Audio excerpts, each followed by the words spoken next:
Class MSc Sam third. हमने कल वाली क्लास में लिया था एयर पोल्यूशन। आज हम इसी को कंटिन्यू करते हैं और इसका सेकंड पार्ट लेते हैं और इसके अंदर हम लेंगे इफ़ेक्ट ऑफ एयर पोल्यूशन। कल वाली क्लास में हमने पूरा एयर पोल्यूशन का जनरल आइडिया और ये एयर पोल्यूशन कैसे होता है, क्या इसकी टाइप्स है, ये सारे कुछ हमने डिस्कस किया था। आज का जो हमारा टॉपिक है वो है effect of air pollution. Air pollution का सबसे अधिक प्रभाव ह्यूमन हेल्थ पर रहा है। सबसे अधिक एयर पोल्यूशन का जो प्रभाव पड़ता है वो बॉडी के रेस्पिरेटरी सिस्टम पर आता है। उससे लंग कैंसर, अस्थमा, निमोनिया जैसी घातक डिसीज़ ज़्यादा होती है, क्योंकि हम सांस लेते हैं और उसके लिए हमको एयर से ऑक्सीजन लेनी होती है और वही जब हमें प्योर शुद्ध अवस्था में नहीं मिलती है तो उससे ये रेस्पिरेटरी ऑर्गन बहुत ज़्यादा प्रभावित होते हैं। इसके अलावा हम ये देखें कि एयर पोल्यूशन का प्रभाव केवल ह्यूमन पर ही नहीं है, बल्कि एयर पोल्यूशन का प्रभाव वेजिटेशन पर भी बहुत अधिक देखने को मिलता है। एयर पोल्यूशन के कारण ही acid rain, ozone hole, fog वगैरह होते हैं, क्योंकि जो हार्मफुल गैसेस हैं sulphur dioxide, carbon monoxide, carbon dioxide, इन सब का एटमॉस्फेयर के अंदर परसेंटेज बढ़ जाता है और जब बारिश होती है तो ये उसके अंदर डिज़ोल्व होके और अर्थ पर आते हैं। तो उससे सबसे ज़्यादा जो प्रभावित हैं वो उससे वेजिटेशन के ऊपर उसका इफ़ेक्ट रहता है। उससे ये जो प्लांट वगैरह हैं उनके ऊपर एसिड कंसंट्रेशन उस पर ज़्यादा हो जाती है, तो उसका जो अल्टीमेटली उसका जो प्रभाव पड़ता है वो क्रॉप प्रोडक्शन के ऊपर उसका इफ़ेक्ट पड़ता है। अब केवल इससे ये क्रॉप पर ही नहीं इफ़ेक्ट पड़ता, बल्कि इससे जो ग्रीनरी है वो सारी ग्रीनरी प्रभावित होती है, क्योंकि धूल और फॉग इन सब के कारण प्लांट्स और ट्रीज़ को सनलाइट प्रॉपर नहीं मिल पाती है। जब सनलाइट प्रॉपर नहीं मिल पाती है तो उसके कारण उनमें फोटोसिंथेसिस की जो रिएक्शन है वो भी प्रॉपर नहीं हो पाती है, और फोटोसिंथेसिस जब प्लांट और ट्रीज़ में प्रॉपर नहीं हो पाता है तो वो कहीं न कहीं उसके क्रॉप पर असर डालता है। तो ह्यूमन हेल्थ ही नहीं बल्कि प्लांट भी इस एयर पोल्यूशन से प्रभावित होते हैं। इसके अलावा ये ह्यूमन और प्लांट को हमने लिया, एनिमल्स के ऊपर भी एयर पोल्यूशन का बहुत अधिक प्रभाव पड़ता है, क्योंकि उनके पास में भी प्रॉपर यूवी लाइट नहीं पहुंच पाती है। इससे उनके अंदर भी बहुत अधिक समस्याएं आती है। इन लिविंग बीइंग के साथ साथ एयर पोल्यूशन एटमॉस्फेयर और क्लाइमेट को भी बहुत अधिक प्रभावित करता है। एयर पोल्यूशन के कारण ड्रॉट, फ्लड जैसी समस्याएं का सामना हमें करना पड़ता है, क्योंकि एयर पोल्यूशन के कारण ग्लोबल वार्मिंग हो रही है और ग्लोबल वार्मिंग एटमॉस्फेयर में होने के कारण कार्बन डाइऑक्साइड की कंसंट्रेशन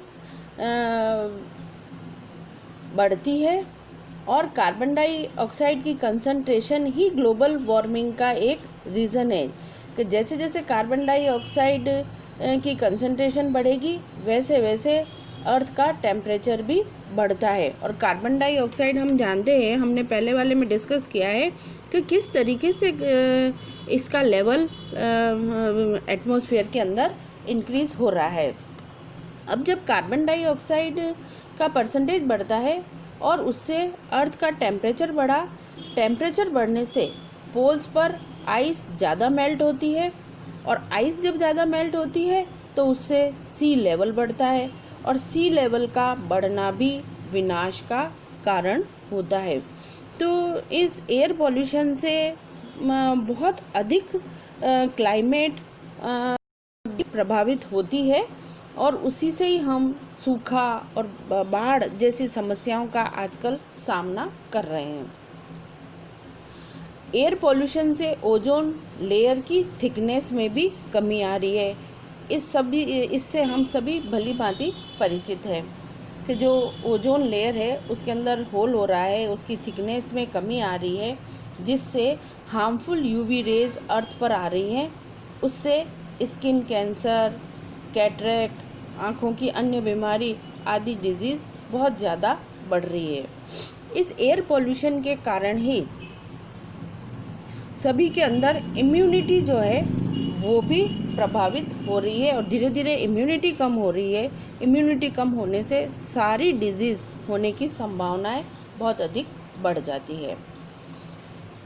और ये टेम्परेचर बढ़ने का हमें बिल्कुल तुरंत इसका प्रभाव नहीं दिखाई देता है, पर अर्थ का टेम्परेचर बढ़ने के बहुत अधिक दूरगामी परिणाम होते हैं और वो हमें कई सदियों तक भुगतने पड़ते हैं। और ये तो हमने वेजिटेशन, ह्यूमन, एनिमल और अर्थ के टेम्परेचर, इन सब का प्रभाव एयर पोल्यूशन से कैसे होता है वो लिया।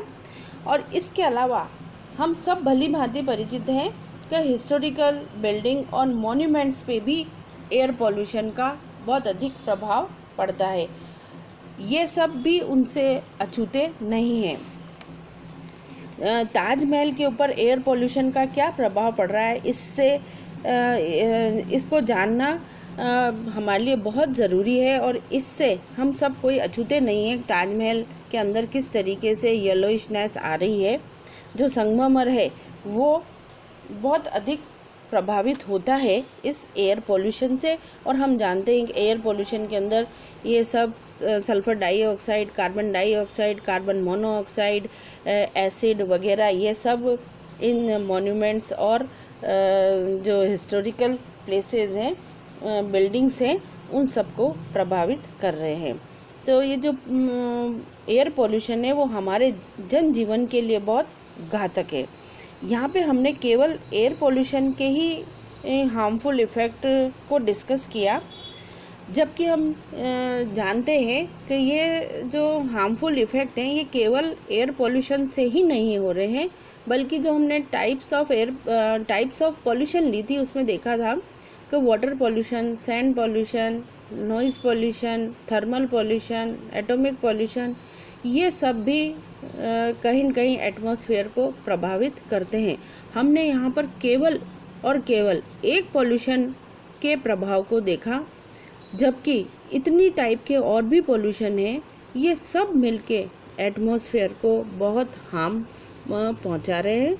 तो हमें कहीं न कहीं इन सब पोल्यूशन को कम करने का प्रयास करना चाहिए। केवल एक पोल्यूशन के ही इतने प्रभाव हैं, अगर हम सारे के देखें तो ये हमारे जनजीवन को कितना अधिक प्रभावित करते हैं। तो हमें इन सब को कंट्रोल करने की कोशिश करनी चाहिए।